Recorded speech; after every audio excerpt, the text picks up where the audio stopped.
So again, it's just, I'm always amazed at the people that step up to do this and how just their backgrounds and what makes them run. It just always amazes me. I love hearing them tell their stories. So, so now we're moving to District 26, where we actually have a primary in our, in that district, which is always, good. We're always glad to see a lot of people wanting to run.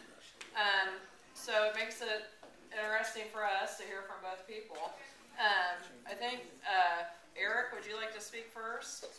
Yeah, since we don't, Eric Thiel, he's running for that position. He's a new face for some of us, and we welcome you, Eric, and there you go.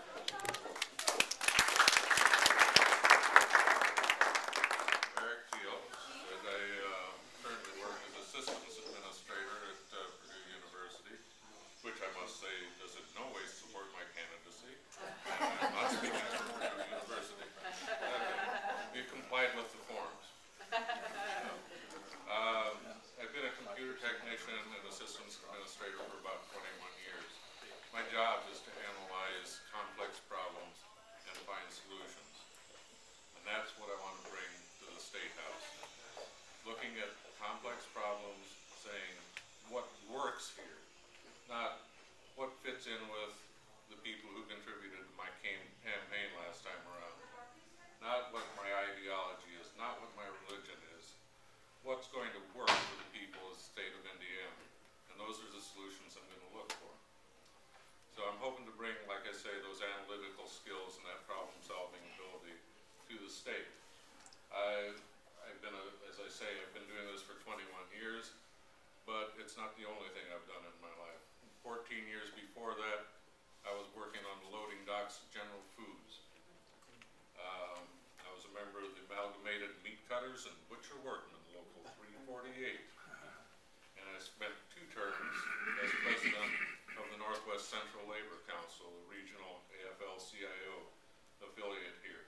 I was elected, like I say, twice there. Actually, I was elected 3 times, because the first time that I ran, the AFL-CIO didn't know if they really wanted some long-haired hippie off the packing floor at General Foods running the local affiliate. So I ran a second time that time, and I won that one as well. And everybody kind of settled down. And I think I can make everybody settle down in this election as well. I know how to work with people. I know how to work by myself. I've done both in my career. Why am I even bothering to run? I've got a job. I've got a house, and I'm set. I'm all right. I'm not starving to death. The thing that made me want to run, there's 2 main reasons that got me into the race. One is when you look at the Wall Street situation and the Occupy Wall Street movement, their response to that, you see a lot of energy. You see a lot of people talking about we've got to get money out of politics. Big money cannot be buying the politicians. And that was one of the first things I wanted to make clear when I ran. I don't take money from any corporations. I don't take money from any groups. I take money from individuals who want to contribute, individuals only who live in my district, 26, and I set a top limit of $50, which people have told me was really stupid. But that's all right. It's my kind of stupid. And I'll do just fine with the money that I've got. It takes more work than money to get an election. You got to get out, you got to meet people, you got to talk to people, and you got to get people excited. And the other reason that I got into this race was looking at this avalanche of terrible legislation that's coming out of the State House. You got the right to work, you got the vouchers, you defunded Planned Parenthood, which just led to another lawsuit because it was illegal. Brilliant move, right? We've got all kinds of restrictions. We've got next session, we've got this marriage amendment that they're trying to put into the Constitution of the state to keep people from getting married if they're gay. And that has to go into the Constitution? I don't think so. I I'd like to take the good ideas, I don't care from what side, right, left, center. If it's a workable idea, we can get together on it. If you're just throwing a bunch of stuff at us that has to do with your ideology or your religion, I don't want to hear about it. I want stuff that works, and that's why I'm running. And I want to excite both the people who have been in the Occupy Wall Street movement. I know they've got their own thing to do, and that's fine. I respect them. I'm too old to be camping out on the State House lawn anymore. But I respect those people that are doing it. And I'd like to keep that excitement going by saying we are different than the Republican Party. We are not funded by these big donors. We are not owned by anybody. We don't have to kowtow to anyone.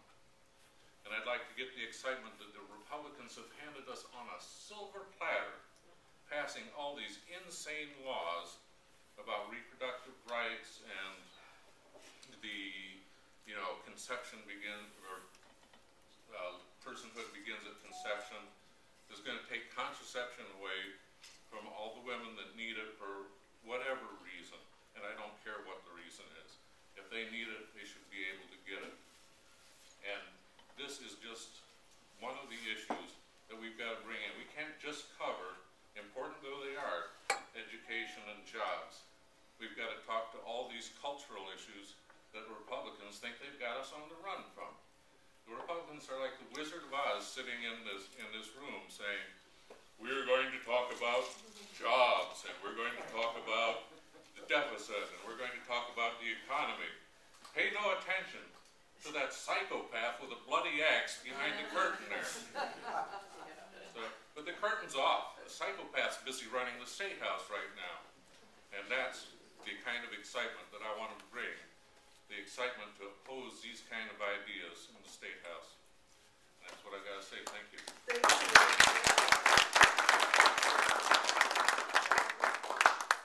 Questions for Eric? I got one. Oh, go ahead. You go first. Okay, you're talking about like the birth control issue that's going on right now. You always hear from women on this and that. Why not hear about the men? I think birth control is great. I think it's there, and I think it's the best thing that ever happened. Yeah, we should. I think we should all be in support of this, but I also think that it's an issue that is most interesting to women. Yeah. As a matter of rights. It is, yeah. But yeah, we're all involved in that It issue. affects the men too. I mean, That's right. let's face it. You don't hear men saying much about it, but it's Just heard one. done a lot for men. Well, they're the only ones talking about it. Yeah. against it, right? I agree with you as far as that. You can lay most of the problems that we're experiencing right now to overpopulation. Anything from global warming to poverty to famine. So I'm very pro women's rights. But You're man after my own. But I like where you're going. the second thing that I'm really passionate about is jobs for veterans. And I know from personal experience that my bitch Mitch didn't give a shit about veterans. And what's your platform on jobs for veterans and veterans programs? Yeah, it's absolutely ridiculous that we're sending people like off to fight, get killed, get injured, bring them back here, and we've got nothing for them. Practically nothing. Now, the benefits are terrible, the pay is not great, and then where are the jobs? Well, our idea of doing jobs in Indiana is let's lay off all the government workers and put them into the unemployment line too. And we got more people in the unemployment line. The veterans come back, they're at the end of the line. So, yeah, I think that it has to be dealt with, but of course jobs is something that has to be dealt with for everyone. We've got to provide enough jobs so the people who want to work can get a job. And whether it's a job working on the highways or in the government or in the school system, this is not the time to be cutting down on jobs. And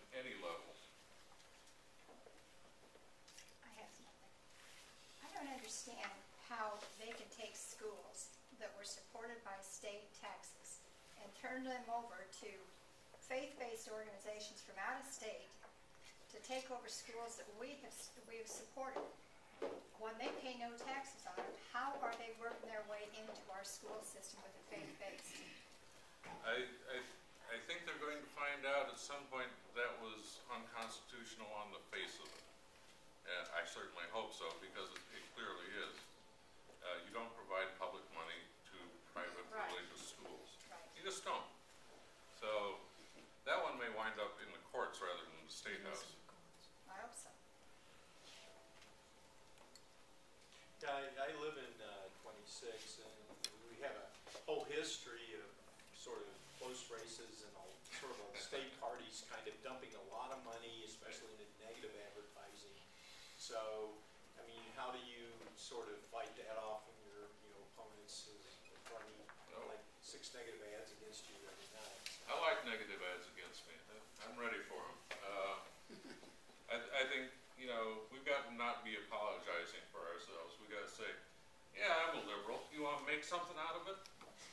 Yeah. So, I don't care. Run the negative ads. I'm going to run my campaign on what I want to do and why I want to do it. I don't even care who my opponent is. So, yeah, they can bring all the money they want. And I'll just be able to say, hey, where'd you get that money, boy? I'm running with money from the people right here in the district.